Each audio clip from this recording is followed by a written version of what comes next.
Okay, but I'm going to talk about my book about life after death. That's what I meant. We're going a little serious here for a little bit because I talk at this also at ashrams all over the world. And they said it goes along perfectly with their teachings, with the Hindu religion. So I'm involved with a lot of different religions too, because it makes so much sense. But in my work, when you do the past life regressions, in order to do it correctly, you must take the person through the death experience.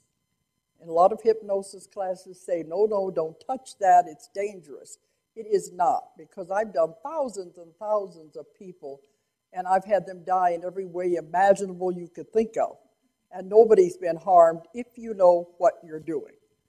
And that's why I know it can't hurt. But during all that time, the 30 years I've been doing the past life regressions steadily, I took so many people through the death experience, because in the death experience, sometimes the answer for the problems in this lifetime. Phobias, allergies, you can see where that would come from, the way they died in the other life. But also medical things that are wrong with the body go back to the way they died in the other lifetime. So all of this is very important. So I found by taking hundreds of people back to the past lives and bringing them back through the death experience, they all described it the same way. They all said the same thing. So this is not near death. This is what I'm going to tell you about is what they described as real death, what really happens when you die and when you cross over. Because near death, you go so far. You have to come back. But this is what happens whenever you go all the way. And I usually give a longer lecture, so I'm going to try to stick to the main points, and then we'll see if you have any questions. Because I encompass just about everything you could possibly want to know in this subject. Okay, what I found out, well, people say this makes them to where they're not afraid anymore when they find these things out. And also they like to know if somebody has died, they want to know where they went. So these are important things to find out about. Okay, when the person goes through the death experience and they're dying, they said the first thing, they feel very cold. Then the next instant, they're standing by the bed looking down at the body. It's that quick. They say it's just like getting up from one chair and sitting down in another chair. You just slide right out of the body. So they're standing next to the bed looking down at the body, and they'll say, gee, I didn't know I looked that bad. And believe me, the last thing they'd want to do is go back into that body. Usually it's sick or it's diseased, and there's no hope of it ever getting well. They don't want to go back to it, because the next thing that comes into their mind is, hey, I'm out of there. I'm free. I can go anywhere I want. I can do anything I want.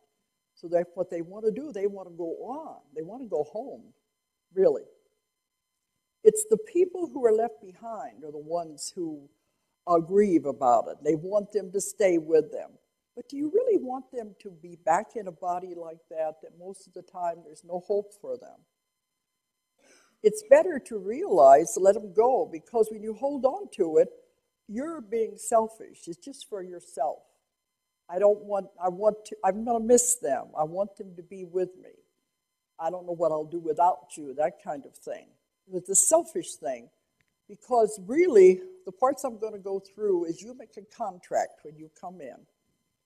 And in this contract, you also make an exit plan. So all of this is planned before you ever come into the life. So the person is ready to go on. They have completed their mission. They have completed everything they were supposed to do.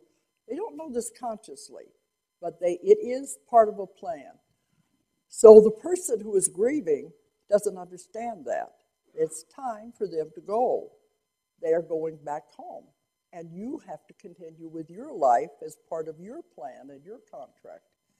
Anyway, the first thing they say is, oh boy, I'm out of here. I'm going to get to leave. I can go home. And I've found you are never alone. This is one of the greatest fears people have. They think when they die they're going to be alone, going into the great unknown. That's not what happens. You are never alone. You're never alone when you're alive either, but you don't realize that. Because when you come into a lifetime, you have a guardian angel, if you want to call it that, a guardian angel or a guide that is assigned to you specifically. They have to be with you your entire lifetime. They have to take care of you. They have to be there for you. And they love to help you, but they can't interfere. They can only help if you ask for help. And if you do, boy, do they take over. But sometimes it can be a deceased relative that is assigned to you to be your guardian angel. But you do have one. And if your life gets a little complicated, you may have more than one. You can have as many as 4, all taking care of different things. And if your life takes a sudden turn in a different direction, sometimes these guides will change places, and another one will come in that has more expertise in your field that you're going into. So you always have somebody there. So whenever you actually die and leave the body, you always have someone, I call them the greeters. Someone will come to meet you and take you where you're supposed to go. Now, all of you have probably been with somebody dying in a hospital, and they see unseen people around the bed. Have you ever had that happen? Usually it's deceased relatives. They see them standing around the bed. This is very real. The doctors and the nurses try to say, well, it's just the drugs or the oxygen deprivation because they're dying. No, it's very real. And I've had other nurses say it happens a lot, that they will see people there, and you notice they're always very happy. So-and-so is here, and they know they're going to go with them, husband, relative, or whatever it is. So if they aren't there, the guide or guardian angel will be there, but you'll always have somebody to take you where you're supposed to go. So then they're taken to the other side. Now, usually when I'm talking to an audience, I say, how many of you have ever had near-death experiences? There's always people in the audience that say they have had near-death experiences. I don't care what the doctors say, it's very, very real. That I've had enough proof of it in my work, I know it's very real. But in most of the near-death experiences, the person either going through a tunnel or they're going out of their body, they are going toward a huge light. And they never reach that light. They usually are turned back before they get to that light. Usually there's somebody there who says, are you sure you want to go? You have a choice, but maybe it'd be better if you go back. Your family needs you. Things like that. But sometimes there's someone there to give you a choice if you want to return or do you really want to go on. It's your decision. But whenever they decide to go back, they never go all the way to that bright light. I found out what that bright light is. This is why they don't actually die, because they don't go all the way. The bright light is a huge energy source. You may even want to call it God if you want to, but it's a powerful energy source. And when you actually do leave your body and die, you go through that light. And when you go through that light, the silver cord is severed at that time. You're all attached with a silver cord, our spirit, which is the real you, and the body the entire time you're alive. Because every night you go out of your body. Everybody does. The spirit, the real you, imagine how bored it would get sitting around waiting for the body to wake up. The body's what gets tired. The real you doesn't. And so it's sitting around waiting for you to get up. Okay, let's get on with it. As soon as the body goes to sleep, you're out of there, having all kinds of adventures. You're going to the spirit side, you're talking to your guides and your masters and getting instructions. Or you're off anywhere you want to go in the world, seeing people, looking in on them, whatever you want to do. Or you can go off to other planets, other dimensions.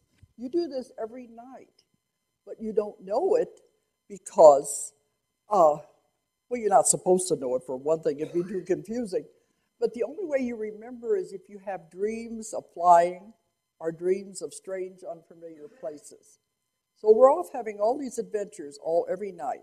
And in toward morning, when it's time to get back to the body, we are connected with the silver cord the whole time. You're reeled in, so to speak. They reel you back in to where you're back in the body again. Then the body has to wake up and you're ready to continue your daily work. So whenever you actually die, you go through this energy source. At that time, the silver cord is severed immediately by the energy. When that happens, you cannot return to the body again. That's the spark of life. Once that spark of life has left the body, it begins to deteriorate immediately. You ever watch someone die, you know something's gone, it's left. At that point, the body begins to deteriorate. Then you're on the other side and you cannot come back. The only way you have ghosts, you have people coming back and giving messages, apparitions, but it's not the actual person because they can't come back into the body again. So once you get over there, you're met with great love. There is no hell. There isn't. I've done thousands and thousands of cases. There is no hell. Hell is an invention of the church, and you can see why. It was never in the Bible. It's something has been invented. There is no hell. A loving God would not do that to people. You are allowed to make all the mistakes you want. You're allowed to come back and do it again and again till you get it right. They don't punish you just because you make a mistake and throw you into an oven. It doesn't work that way. You have to realize you have made mistakes. Earth is a school. But it's a school, you come here to learn lessons, but it's a school where you can't skip a grade, but you can have to repeat a grade. You don't get it right. You have to come back and do it again until you get it right. You can't go from kindergarten to college. It's impossible. You have to learn the lessons, and the lessons are not easy. Earth is a school where you learn emotions and limitations. Those are the two main things, emotions and limitations. Those are not taught on other planets. This is a very challenging planet. So you come here to learn these things, and it's all important lessons. I tell people everyone has bad things that happen in their life. That's life. But what did you learn from that bad thing? If you learned even one thing, that was the reason for the experience. If you say you didn't learn anything, you're going to have to come back and repeat it again, the same circumstance. It's all teaching us something. And that's what it's all about. It's not easy. Life is not easy. The problem is, when we come back, we don't remember why we came for. So I'm getting ahead of myself. Okay, once you get over there, I have found 3 different places that you can go to. Now, you go to the place that you are tuned to by your vibration and your frequency, because you can't go to anything else. You have to be vibrating at that frequency. And as you become more advanced, if you learn more, each time you die, you'll go a little higher and a little higher. Different places over there, because of the vibration and frequency will match as you grow. You don't want to keep what I call the wheel of karma. You just keep going round and around and around, making the same mistakes. You're not going anywhere. You're not advancing. You're not doing anything. You're just playing the same old game again and again. That's what we have to get out of that rut. So the 3 places that I have found, it's the lower astral, is what I'm going to talk about first, the lower astral. And of course, all these places are divided into many other compartments, also depending on your frequency. The lower astral, I don't think anybody in this room is going to have to worry about. Those are those people who we might consider earthbound. They have lived in such a negative life that they don't realize they can go anywhere else. All they know is life. And these are like the ones who are the murderers, the drug addicts, the alcoholics, the ones that they just don't want to come out of where they are, the very negative people. When they die, they don't know they're dead because they, they think they're still alive. They don't know anything is going on. And they're so confused because they have died in this kind of a condition that they keep trying to get back into bodies, which you cannot do. I have found there is no such thing as possession. There is no such thing as demonics because the soul is protected solely by a shield. But they will try. And you can be influenced if you're drinking or if you're on drugs. You can be influenced by these kind of entities. But see, they don't realize they have died. And what they're trying to do is get the same sensations they had through osmosis, hanging around people who are drinking or who are on drugs or who are killing people in back alleys, trying to get the same sensations and pleasures they had when they were alive. Well, the greeter, the one who's supposed to take them on, is there, and they're shaking their heads saying, well, when are you going to get, no, I'm here, you're supposed to go on. But they get so involved in it. But after a while, it's like, this is boring. I can't get the same sensations. I can't do it. I can't get back into what they thought they were supposed to get into. It's boring. There must be something more to it. At that point, they look around and they see the one who has been sent to take them on. They said, are you ready to go now? And so they'll go with them. And they're always met with great love because they know they just went down a wrong path. And all they have to do is they have to go to schools, they have to take lessons on that side so they can be ready to come back again. You come back too soon, you're not ready because it's that negativity will carry over. So that's the lower astral. And I don't think anybody here is going to have to worry about that, but you should know it's there. The middle astral is, I think, the equivalent of what the churches call heaven.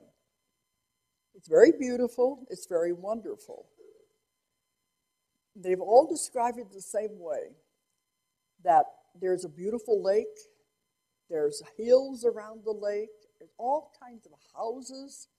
If you decide your idea of heaven is to live in a house just like you just left, or maybe one that's better, maybe you want to live in a castle, you can have it. Your idea of what is the best, what is your idea of heaven? That's where you will go to. What kind of a house? If you decide you want to spend eternity living in this house with your friends, your relatives who have died, that's your idea of eternity, you can have it. That's what the churches usually talk about as heaven. It's extremely beautiful. There's music in the air. They said the colors are so vibrant that some people who have had near-death experiences bring back that memory of the colors, especially the flowers. There's huge gardens, and the colors are so extraordinary. You've never seen anything like it. And they remember when they come back from near-death experiences, they say even the molecules of the plants and things seem to be vibrating for a while after they get back because they have that memory of the colors in their mind. And I asked them one time, is that an imitation of Earth, our plants and flowers? They said, no, Earth is a very poor imitation of what's over there. If you could imagine flowers that never die, roses that are always perfect, that is what it's like over there. So it's extremely beautiful.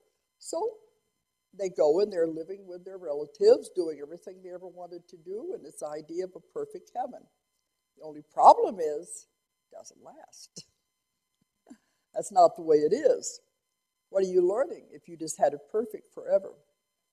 So after a little bit, a knock will come at the door, and they'll say, okay, you ready to go up and do the review of your life? And they'll say, what do you mean? I'm perfectly happy right here. I don't want to go anywhere. This is heaven. I don't want to go anywhere. So, no, it's not the way it works. You've been here for a little while, but now we got to move on. So they take them up to the review board. And there are boards, there are elders, there's masters. They can't tell you what to do, but they're there to advise you.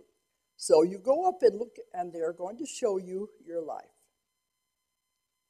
They show you everything you have ever done, every word you've ever said, Everybody you have ever touched or hurt or anything. And believe me, this is not easy to look at. They're showing it very objectively. But they don't show it just from the viewpoint of you looking at it. They show it from the perspective of everybody you were involved with.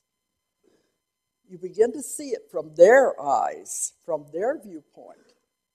And believe me, that hurts. Because all of a sudden they'll say, I didn't know I hurt them like that. I didn't know what I said affected them that way. Because, we do that. We go through life. We don't pay attention to what we're doing to people. But over there, you see it. And you see exactly what you've done and exactly the way that affected the other people. I think if more people understood this, we'd be kinder to people, knowing it's going to come back on us. Because you don't put yourself in their position. But if you see what you have actually done to that person, then suddenly you say, I've got to repay this. This is what's karma.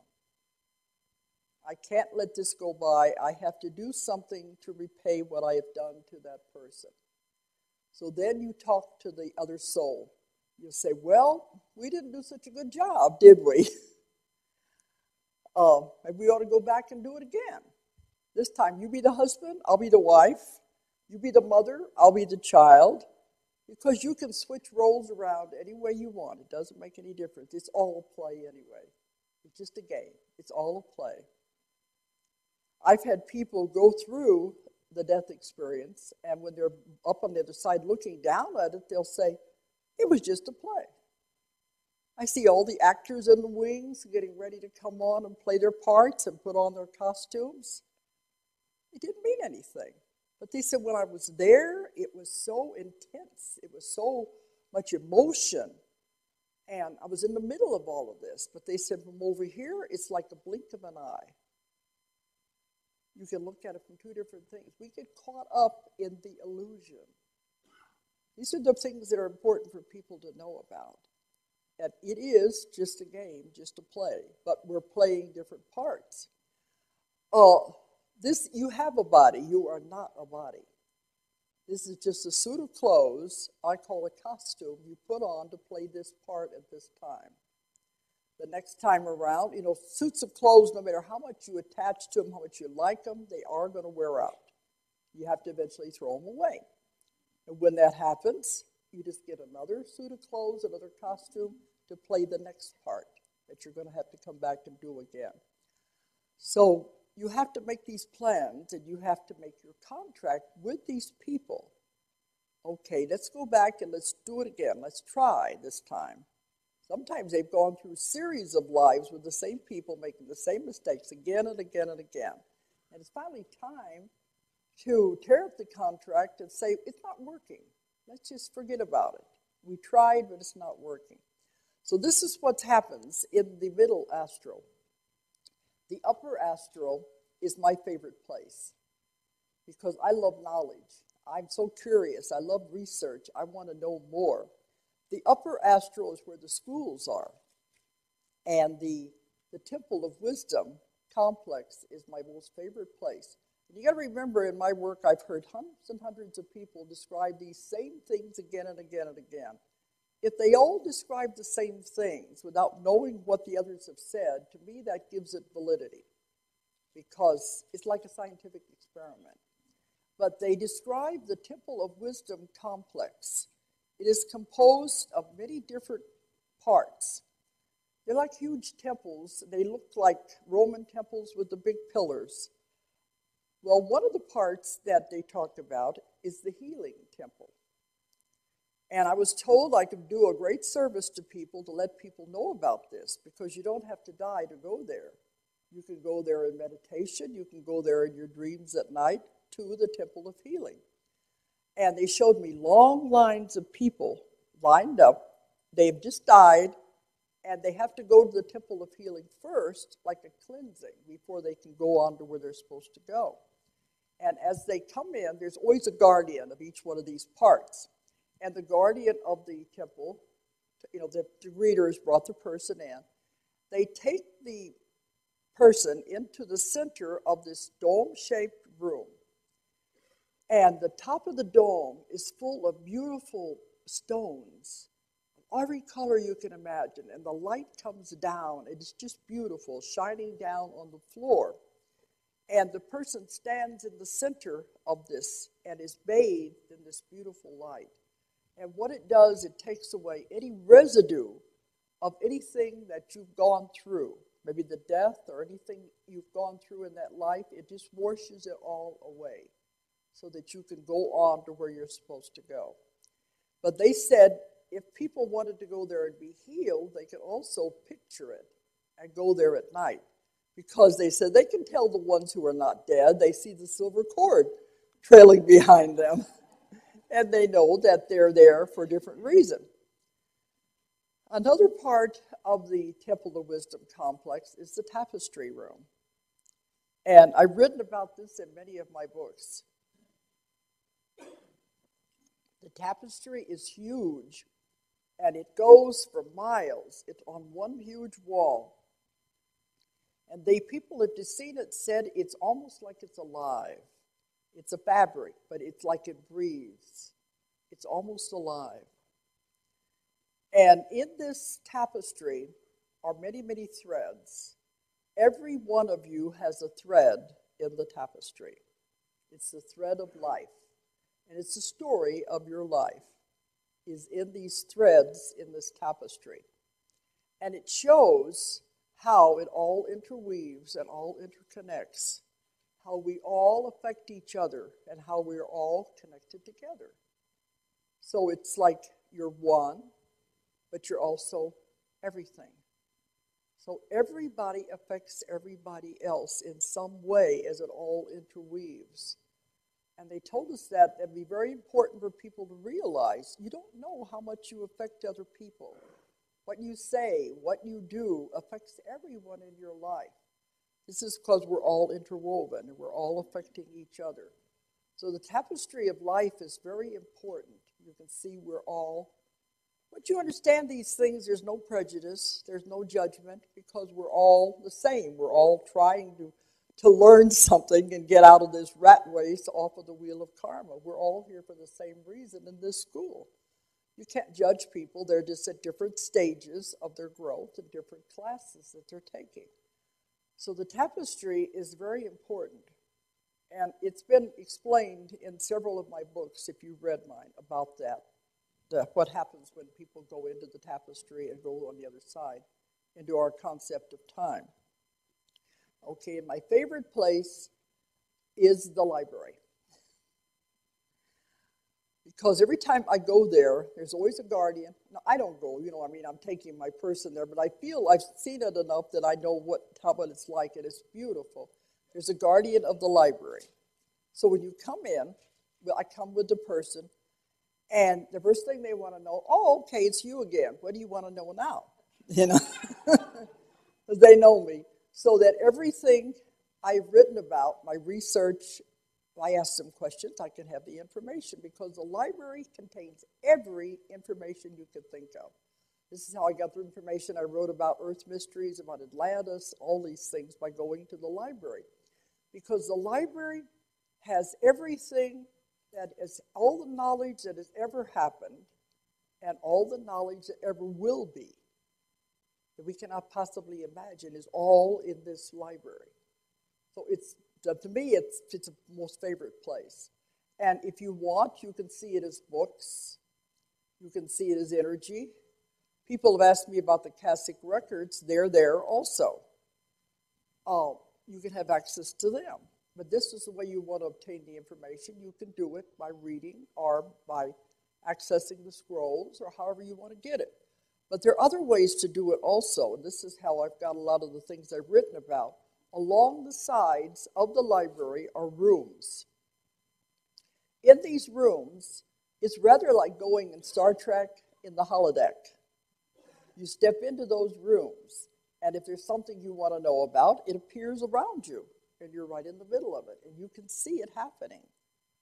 And that's how we found out about the lower astral. We didn't want to go there. They just took us there and showed us these things. So when you're in the rooms, you can see anything you want and have all knowledge that you want. So you can see why I love this, because this is where I get the things I write about, is in the library. It's just so wonderful. So that's the library. And the other places are the schools. Now, they said in these schools, you also go to the level that you vibrate at, your frequency is at. You know, my idea of heaven, what they always talk about, floating around on a cloud, playing a harp, that'd be so boring. That's not for me. I'm always looking for information. My idea of heaven is the schools. Because in these schools, you can have all knowledge of anything you possibly want. Everything is possible to be learned over there. So I asked them, okay, if you can learn everything there is over there, why do you have to come back to Earth? Wouldn't that be easier? They said, no, because over there, it's like book reading versus hands-on experience. You can read about it, but you're not experiencing it. And they said you do. You can learn a lot, but it'll take much, much longer because you're not having the hands-on experience, the interaction with people. Because they said, yeah, you can read about love, hate, jealousy. You say, well, it's not hard. I can do that. But you get down here, and you get in the middle of it, everybody else's emotions. It's not easy at all. But you learn so much more than you would over there. It's just like if you went to college and took chemistry, you're in the laboratory. You can read about chemistry, you can read about the chemicals, but do you really understand it till you go into the library and start mixing the chemicals? You have to have the hands-on experience. The same way with learning auto mechanics. You can read about how a motor works and how to tear it apart and put it together, but do you really understand till you go and start taking it apart and putting it together? That's the difference. So they said that's why we choose to come back, because we can learn faster, we can pay our karma back, and we can be finished much easier. So we choose to come back, and we make our contracts with these other people. Now, there is nobody sitting up there on a throne judging you and punishing you. People blame God for everything. Believe me, he is not doing this at all. You do it to yourself. You can't blame anybody but yourself. They say, I don't remember writing this script, but that's exactly what happens. You're the one who is writing this whole scenario. There's nobody up there who is judging you and punishing you. You see your life. You see what you have done. You see the people you have hurt. You make the contracts. You judge yourself. And there's no harsher judge than you yourself. You see, you're the one that are creating this because you know you have to pay these things back, and that's where karma comes in. So anyway, you make your contract, and you're ready to come back. Okay, you have your little package or your nice little plan. You come in and say, okay, I'm going to do all of this. I'm going to get it all done at one time. I want to be able to finish. I don't want to have to come back and do it again. This earth is hell. They've told me that many times. Earth is hell because that's where people hurt each other. It's not what you think it is. So that's why they don't want to really come here, but they know they have to in order to get it all worked out. So you make your plan. And the guides and the guardians and the elders and the masters are working with you as you're trying to make your plan. And sometimes they will give you 2 or 3 different scenarios you look at. This is the lives you could pick. Which one do you want to do? You want to be a man? You want to be a woman? Do you want to be an Eskimo? You want to be an Indian? What do you want to do? And you pick your scenario of what you want to be. Sometimes you want to take on too much because they'll say, I want to get it all done at one time. And they say, it's not a very good idea. They can't tell you what to do. They can advise you, but they'll say, it's going to be really hard if you do it like that. He said, I don't care. I want to get it all done. It's like taking college and not leaving any time for extracurriculars. You just study all the time. You can't take it. It's too much. They said it doesn't matter if you get it all done at one time. You can always come back and do the rest. Do as much as you can, as good as you can. That's all you're expected to do. So they'll tell you, all right, if this is your decision, it's not going to be easy. We'll help you, but it's going to be hard. So you make the decision. You write the script. You pick the characters. You make all the agreements with them. I'm going to be your husband, wife, daughter. I'm going to meet you on a street corner sometime, and we'll be friends from then on. You try to write the whole scenario. You come in with your nice little plan, all wrapped up like a Christmas present. The problem is, this is a planet of free will. So everybody else is coming in with their nice little plan. So it's all going to clash. So what they always say about best laid plans, I've had them go through the death experience and they'll say, what happened? I had it all figured out.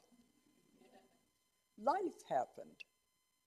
So it's not perfect, but that's what it's all about. We're learning. We're learning lessons. We're trying to get better at it. We want to get off of the wheel until we can be finished and return to God and never have to come back here again. That's the idea. So we come in with our plan anyway. And to make it even more complicated, you're coming in with your plan, but you can't remember. Not allowed. What are the rules? Over there, everything is so clear, so plain, makes so much sense. But you come in, the blinders come down. You forget everything.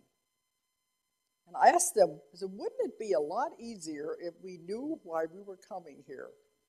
We remembered. If we knew our connection with all these other people, wouldn't that make it a whole lot easier? They said, no, it wouldn't be a test if you knew the answers. So you've got to come in totally blind to everything. And what they call it, the blinders. And when you die, it's all taken off, and you say, oh, look at this, Then you're back with total knowledge again. But when you come in, it's all shut down. I've had them go through the birth experience, and they're saying, got to remember. Then they're born, and they'll say, I don't remember anymore. One of the reasons why babies, they have to go for the first 2 years of their life learning how to crawl and to walk and to talk. Because they're forgetting everything if they remembered anything at all. You've got to learn how to be a human being. It's not easy. During the first 2 years of a baby's life, it's still going back and forth. That's why you sleep so much. The baby sleeps so much. It's still going back to the other side, getting last-minute instructions and last-minute advice from the council. And this is why older people, too, you notice when they're getting older and you think they're going to die, they start sleeping a lot. They're actually going back and forth and getting their instructions, and they know when they're going to go. Now, I said in the beginning, I'll try to leave some time for some questions here. This is a big subject, and it's covered in, this is the book, it's called Between Death and Life. People always say, don't you have that backwards? It's supposed to be between life and death. No, it's between death and life. Whole new existence between what you think it is. I wrote this, it's been 15 years ago. It's in 20 different languages all over the world, and more coming. So people said it's very important, but it has all of the questions you could possibly want. It's a big subject, so I can't cover it all. I'm trying to hit the basics here. But, you see, where was I at there? Okay, you get down here then, and you have to start all over again with everything. Oh, yeah, the exit plan. Part of your plan that you make, your contract, you decide how you're going to die, how you're going to exit. You got to have a way to get out of the body. Nobody dies until they are ready to die. That may sound cold, may sound hard to understand. They don't know this consciously, but on the other part where they have made their plan, they know they are planning to go out at a certain time. They know how they're going to do it. They say, well, it'd be interesting. I think I'll go out in a train wreck. I haven't done that for a while, so let's try that, You decide how you're going to do it. And you're the one that actually makes the plan of how you're going to leave the body when the time comes. You go out in groups. Some people come in groups. They like to be in groups, and they'll say, okay, we're going to go out on an earthquake. We'll go out together. Are we going to go out with 9/11?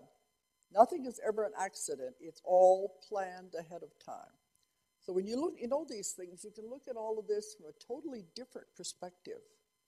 That it's more of a plan to everything than you realize. When you understand that, you can control your life, just like Ron was saying.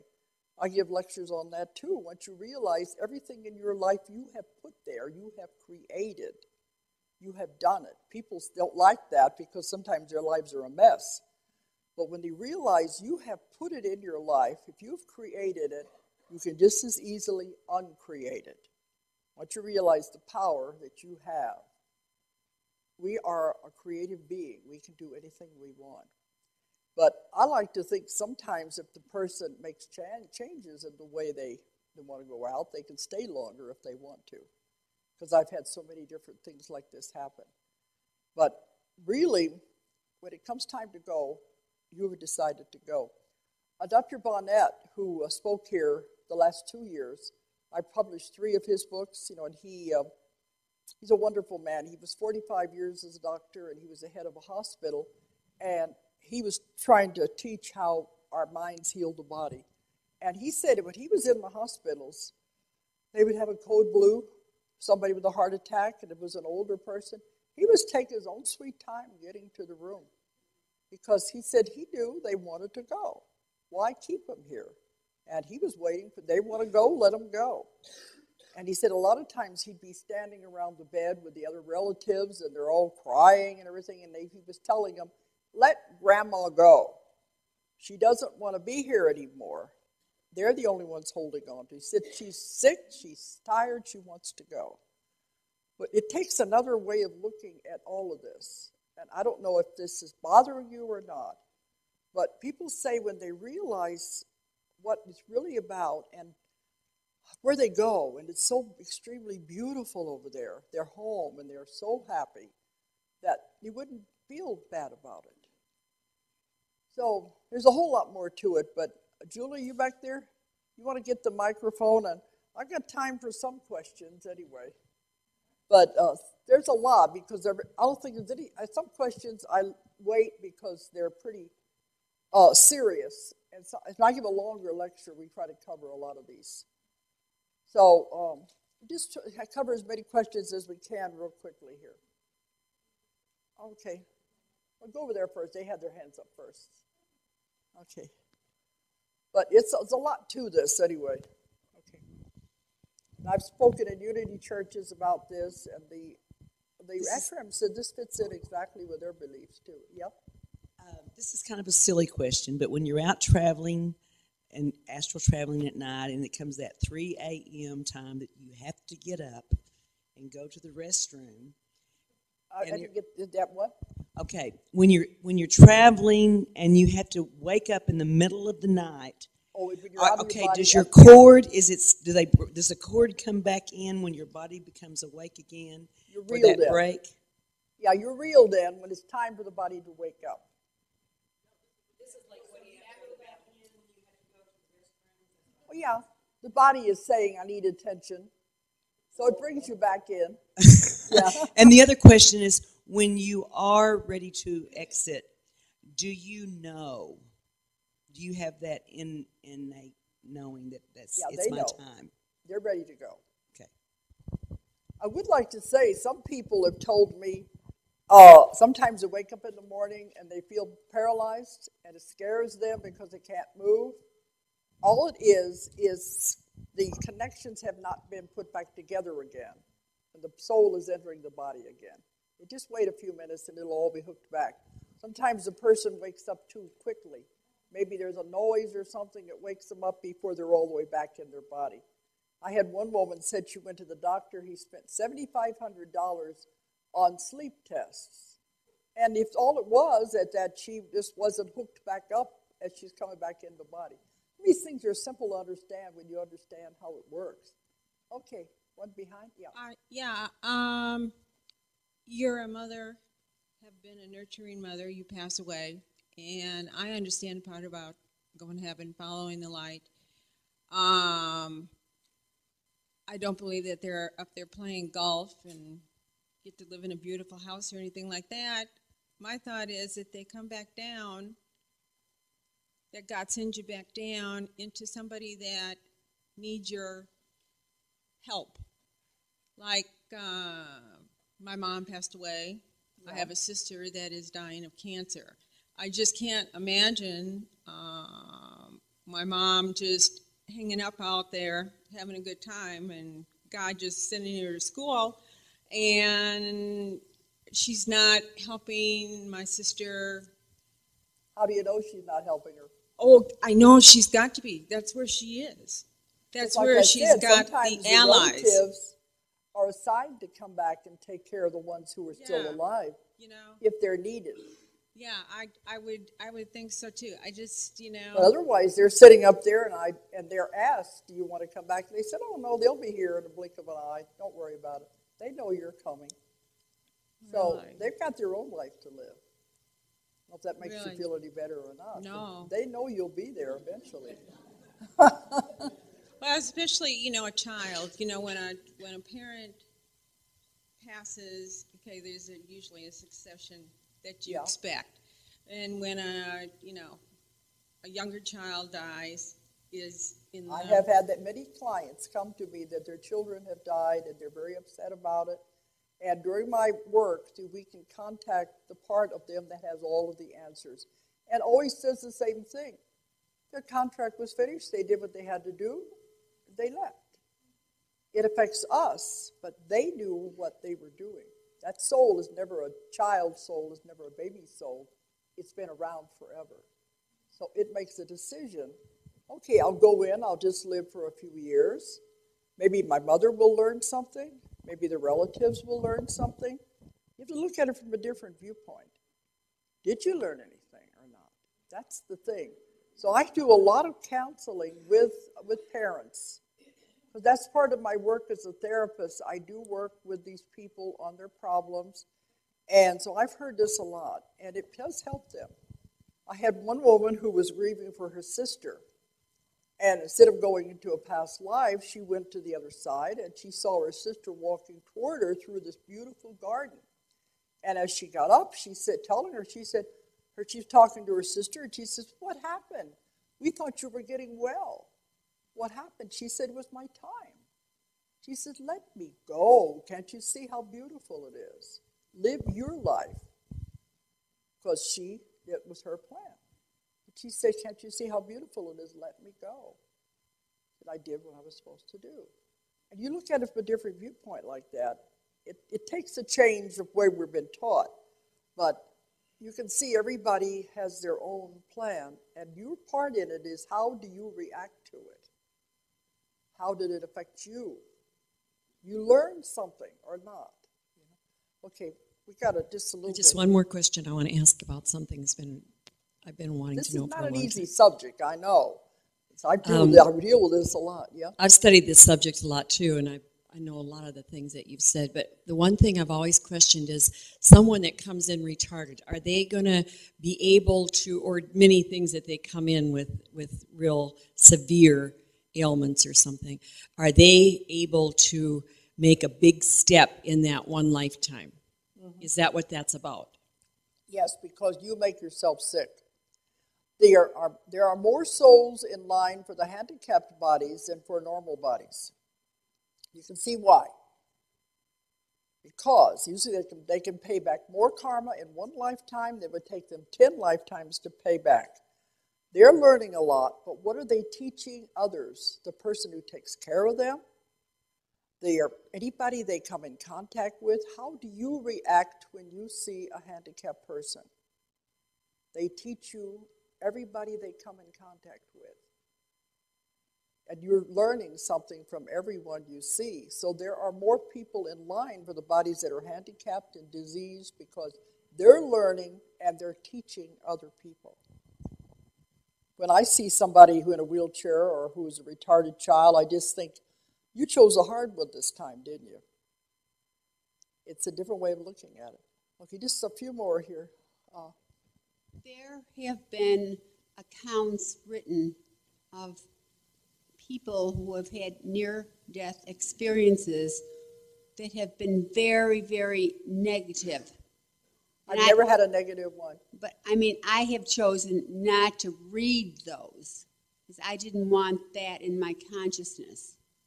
I have had them say if the person experiences a negative near-death experience, it's because that's what they were expecting. From the brainwashing of church and everything, they'll say you're going to hell, you're not good enough, nothing good can come out of this. They'll go to what they're expecting, but it's not real. So they don't stay there. They've told me that. If that's what you're expecting, you'll see it. But a lot of it does have to do with the brainwashing. And my daughter worked in hospital in intensive care for a long time. And she said the hardest things that she had to witness were these older people dying, and they're saying they're dying in fear because they said, I've been told by the church I'm going to hell because I'm not perfect. And they knew, even though they lived a good life, I'm not perfect. So why should they die in fear just because the church says that's the way it should be? So that's what I mean. You've got to get rid of that fear, because then naturally they're going to see something awful because that's what they've been promised. But you don't stay there. What?